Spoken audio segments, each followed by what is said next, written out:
A questão seguinte volta para o campo da eletricidade. E ele diz lá assim: todo carro possui uma caixa de fusíveis que são utilizados para a proteção dos circuitos elétricos. Os fusíveis são constituídos de um material de baixo ponto de fusão, como o estanho, por exemplo, e se fundem. O nome fusíveis, não faz mal nenhum lembrar, é exatamente isso. São materiais que sofrem fusão, que derretem, abrem o circuito e impedem a circulação da corrente elétrica, que poderia ocasionar problemas para o circuito. Bom, o quadro a seguir mostra uma série de fusíveis e os valores de corrente por eles suportados. Nos automóveis, nas caixas de fusíveis, normalmente esses fusíveis são identificados por cores diferentes. E essa tabela aqui informa que, no caso deste veículo, o fusível azul suporta no máximo 1,5 ampere de corrente, o amarelo suporta 2,5 e assim por diante. Um farol usa uma lâmpada de gás halogênio de 55 watts de potência que opera com 36 volts. Observe que ele começa a me dar informações numéricas. Ele me apresenta a potência da lâmpada e tensão com que essa lâmpada funciona. Os dois faróis são ligados separadamente com um fusível para cada um. Mas após um mau funcionamento, o motorista passou a conectá-los em paralelo. Conectá-los em paralelo, usando apenas um fusível para proteger os dois faróis. Então, ele descreve uma situação em que um motorista com uma certa experiência em eletricidade precisou emergencialmente trabalhar com os dois faróis, as duas lâmpadas, ligadas em paralelo, porém protegidos por um único fusível, quando não era essa a instalação original. Os faróis trabalhavam na rede de 36 volts, cada um protegido pelo seu fusível. Muito bem. Dessa forma, admitindo que a fiação suporte a carga dos dois faróis, o menor valor de fusível adequado para a proteção desse novo circuito, qual é? Nós, então, vamos procurar identificar aqui a situação. Eu tenho, digamos, a bateria do automóvel, que é a sua fonte de tensão, fornecendo os 36 volts. Vamos admitir, esse é o terminal positivo, esse é o negativo da bateria. Eu tenho aqui uma das lâmpadas que eu vou conectar, o positivo e o negativo. E essa lâmpada, evidentemente, vai funcionar. Eu vou ligar a segunda lâmpada em paralelo com esta aí. Então, vou fazer uma emenda de fio aqui, criei, portanto, um nó. Olha aqui, fio, nó, fiz uma emenda ali. Elas estão ligadas dessa maneira em paralelo. A corrente elétrica que sai lá pelo terminal positivo, a partir desse nó, se divide, parte nessa lâmpada, parte naquela, se juntam e retorna por aqui. Para fazer a proteção dessas duas lâmpadas, eu usei um único fusível. Digamos, eu coloquei o fusível aqui, nessa posição. Seria indiferente tê-lo colocado lá. A função do fusível é, se a corrente ultrapassar um valor que represente risco para o circuito, ele queima, ele abre o circuito. E com isso a corrente para de circular. Abrindo aqui ou abrindo lá, indiferentemente a corrente para de circular. Então, não faria nenhuma diferença colocar o fusível antes dos aparelhos ou depois dos aparelhos. Mas a corrente não passa primeiro aqui e depois lá? Não. No instante em que a corrente está saindo aqui, ela já está imediatamente retornando lá. Então, é indiferente. Se abrir aqui ou abrir lá, as duas lâmpadas param simultaneamente de funcionar. E se eu colocasse o fusível aqui, por exemplo? Se eu colocasse o fusível aqui, eu iria proteger apenas esta lâmpada. A queima do fusível aqui faria com que esta lâmpada parasse de funcionar, mas não faria o mesmo com a outra. Então é fundamental que ele seja posto ou nesta posição ou naquela lá. Muito bem. Mas o fusível que eu vou colocar aqui deverá ser qual daqueles fusíveis lá listados no problema? Bom, eu vou responder a essa pergunta desde que eu conheça o valor da corrente elétrica que está circulando aí. E não a corrente que passa em cada lâmpada, mas a corrente total. Portanto, neste problema, as informações de que dispomos são a potência de cada lâmpada, a tensão que elas recebem da bateria e precisamos calcular a corrente elétrica que está circulando aí. Ora, nós então vamos lembrar que existe uma expressão que diz que potência é U multiplicado por I, tensão multiplicado por corrente. Eu disponho da potência das lâmpadas, disponho da tensão a que estão submetidas e quero descobrir o valor da corrente elétrica que está circulando aí. Agora, o cuidado no uso dos valores que eu vou colocar ali. Ele informou que cada lâmpada sozinha tem 55 watts. Como eu estou usando duas lâmpadas de 55 watts, a potência que eu tenho nesse momento são 110 watts. 110 watts. 55 com 55. A tensão que as lâmpadas estão recebendo. Esta é uma abordagem conceitual. Aparelhos que estão ligados em paralelo operam sob a mesma tensão. Portanto, esta lâmpada, bem como esta aqui, ambas recebem 36 volts. A tensão neste circuito é 36. E a corrente é o que nós pretendemos calcular. Portanto, galera, eu vou fazer 36, olha lá, que está multiplicando, vir para cá, para ficar dividindo. Portanto, I, a corrente elétrica, será 110 dividido por 36. O 110 dividido por 36 vai resultar num valor ali nas proximidades de 3. 110. O 36, se eu for multiplicá-lo por 3, 3 vezes 6, 18, 3 vezes 3, 9, 10, vai dar 108. Então vai dar aqui um resultado muito próximo de 3. Vai dar um pouquinho mais do que 3.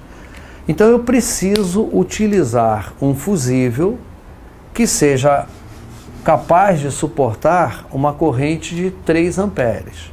Mas como a função do fusível é dar proteção ao circuito, ele deve ter um valor um pouco maior do que 3 amperes, para que quando esse valor, se for atingido, haja a queima do fusível e o circuito todo deixe de funcionar. Se nós formos olhar as alternativas que nos são oferecidas, vamos lá, nós temos esses 5 fusíveis. O azul e o amarelo são incompatíveis com o circuito, porque o azul queima quando a corrente atinge 1,5, o amarelo queima quando a corrente atinge 2,5. Ao ligar as duas lâmpadas, a bateria vai fornecer um pouquinho mais de 3 amperes. Se eu colocar qualquer um desses dois, azul ou amarelo, bastou acender as lâmpadas e o fusível queima. Então, nem o azul, nem o amarelo. Quais são os fusíveis que deixam passar 3 amperes? O laranja, o preto e o vermelho. Evidentemente que eu devo colocar aquele que mais se aproxima do valor 3 amperes. Deixa passar apenas um pouquinho mais por razão de segurança. Então, a melhor escolha recai sobre o fusível laranja, alternativa C, que responde aí a nossa questão. Com isso, nós vamos analisar a questão seguinte, que é também uma questão da área da eletricidade e que vai exigir um outro tipo de raciocínio. Vejam, ele me dá uma tabela com especificações técnicas fornecidas pelo fornecedor de uma determinada torneira elétrica. Torneira elétrica, chuveiro elétrico, eles vão operar com resistores no seu interior para produzir o aquecimento da água. Considerando que o modelo de maior potência da versão 220 volts da torneira foi inadvertidamente conectada a uma rede com tensão de 127 volts, então, espera aí, eu tenho o modelo de maior potência da versão 220. Eu vou olhar na tabela, versão 220, a maior potência está aqui, ó, 5.500 watts para a versão 220. Esse modelo de maior potência, que é próprio para 220 volts, foi, por engano, ligado a uma rede de 127 volts. Vamos aí fazendo uma análise. Se um equipamento é próprio para 220 e eu ligo em 127 volts, esse equipamento não queima, porém, ele recebe energia de forma insuficiente para sua plena operação. Dessa maneira, ele vai apresentar uma potência menor do que o normal. E se fosse ao contrário, um equipamento para 127 que eu ligasse em 220 volts? Nesse caso, eu estaria fornecendo ao equipamento mais energia do que o necessário e esse excesso de energia danifica o aparelho, normalmente produzindo a sua queima. Como foi um aparelho próprio para 220 ligado em 127, ele não vai queimar, porém ele vai perder potência, ele vai trabalhar abaixo da sua potência normal. Então, a pergunta é: qual o valor aproximado da potência ao ligar a torneira? Quer dizer, ela era própria para 220, deveria ter uma potência de 5.500 watts, eu liguei em 127 volts, por engano, conforme diz o problema, e evidentemente ela perdeu potência. Quanto ela apresenta de potência? Essa é a questão a ser discutida. Bom, então já ficou evidente que as grandezas físicas utilizadas na questão são a potência do equipamento, a tensão em que ele funciona e o seu resistor que está lá dentro, provocando o aquecimento da água para que ele funcione. Esse resistor apresenta uma certa resistência elétrica. A torneira, da mesma maneira que o chuveiro elétrico, vai apresentar lá dentro o resistor, né, que estará ligado, vamos representar de uma forma simbólica, aqui, lá na tomada que irá fazê-lo funcionar. Esta aqui seria a fiação conectada na tomada, isso aqui seria o interior do chuveiro, da torneira, isso é indiferente. O que eu gostaria que você percebesse é que conectá-la em 220 ou conectá-la em 127 volts, conforme ele disse aí, não faz alterar o resistor que está lá dentro, o valor da sua resistência. Então nós interpretamos neste problema esta como uma grandeza fixa, uma grandeza constante. A resistência que está lá dentro da torneira é a mesma, quer ela esteja ligada em 127 ou em 220 volts. Eu vou dizer que potência é U ao quadrado, tensão ao quadrado sobre R. Então, se trocarmos o R de lugar com a potência, vamos escrever que R é U ao quadrado sobre a potência. Esta é a maneira de medir a resistência do equipamento. Eu vou escrever aqui que a resistência em 127 volts é igual à resistência quando ele está ligado em 220. O resistor que está lá dentro é o mesmo. No lugar de R, o que nós podemos escrever? U ao quadrado sobre a potência igual a U ao quadrado sobre a potência. Evidentemente que aqui eu vou colocar os dados referentes à ligação em 127 volts e aqui eu vou colocar os dados referentes à ligação em 220 volts. Vamos caminhar para cá. Tensão nesse caso, 127 ao quadrado.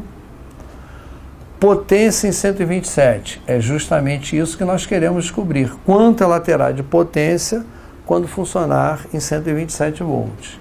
Igual U ao quadrado, a tensão U aqui é 220 ao quadrado, sobre a potência em 220, a maior potência que ela tem é de 5.500 watts, conforme vimos lá na tabela fornecida pela questão.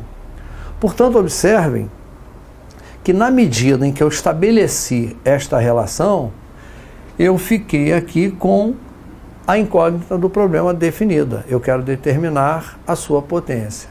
Então, nós poderemos escrever que a potência desse equipamento será, vejamos, este produto, 127 ao quadrado, vezes 5.500, dividido por 220 ao quadrado. Esta é a conta que você precisa fazer para chegar ao resultado final. Como eu já tive a oportunidade de fazer essa conta diversas vezes anteriores resolvendo essa questão, eu lembro que esse resultado vai ficar ali nas proximidades de 1830. 1830 watts, cerca de 1830, é a potência que ela vai apresentar. Então observem que essa torneira, se ligada em 220, que é a voltagem correta, ela teria 5.500 watts de potência. Ligando-a erradamente em 127 volts, ela passa a ter uma potência muito inferior, ela perde muito, né, a sua capacidade de produzir o aquecimento da água. Evidentemente que isso também acaba por danificar o aparelho. Não de forma instantânea, como é quando eu faço a inversão das voltagens para cima, mas ele não está funcionando de maneira normal. Olhando as alternativas, o 1830 aparece aqui, ó, na letra A, que nós marcamos como resposta correta para a nossa questão. Está aí. Mais essa questão na área da eletricidade. Vamos então, ajustando aqui o nosso quadro, a nossa tela, e verificarmos aí a questão seguinte. A questão seguinte volta lá na área da hidrostática, volta a abordar o assunto empuxo.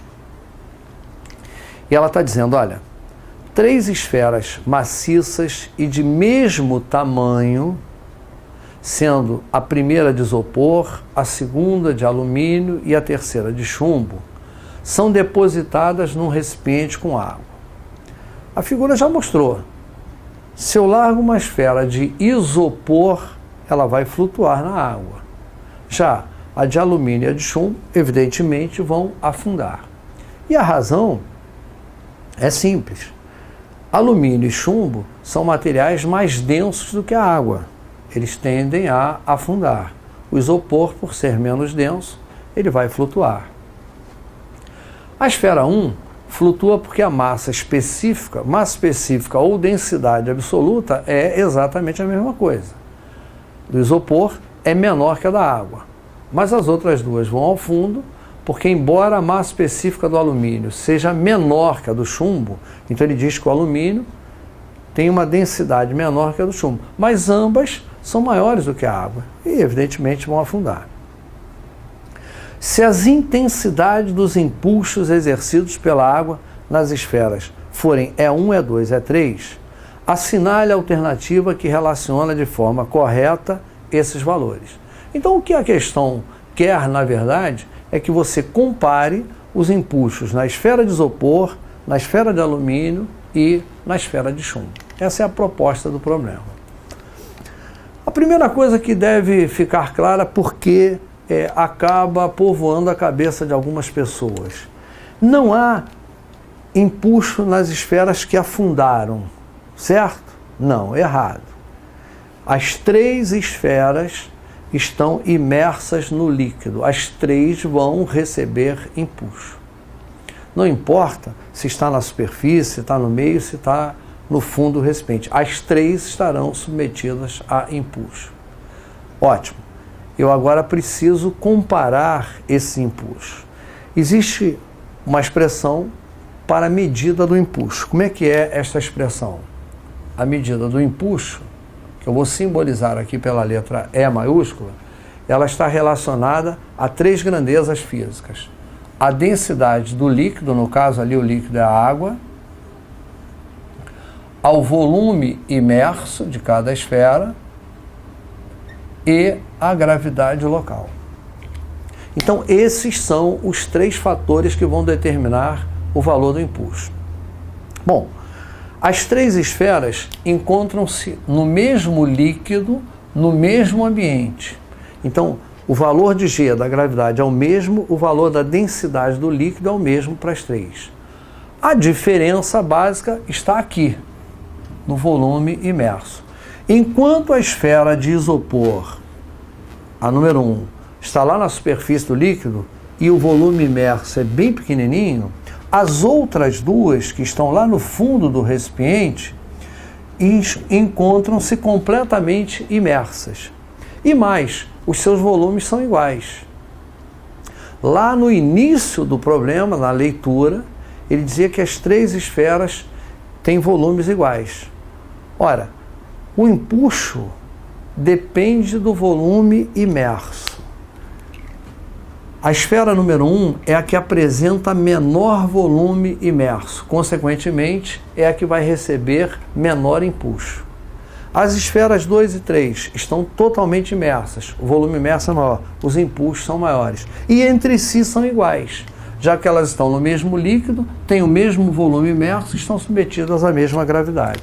Portanto, eu respondo adequadamente a questão, dizendo que o impulso na esfera 1 é o menor de todos, já que elas têm menor volume imerso, é menor do que na 2, que é igual ao impulso na esfera 3, já que os volumes imersos da 2 e da 3 são iguais. Então, se nós formos buscar as alternativas, nós agora vamos assinalar como correta a letra E. O impulso na 1 é menor do que na 2, que é igual ao da esfera 3. Essa, então, exigia apenas que eu tivesse o conhecimento da expressão e, a partir da expressão, avaliasse como o volume vai interferir no impulso. Está aí, letra E, respondendo a nossa questão número 3.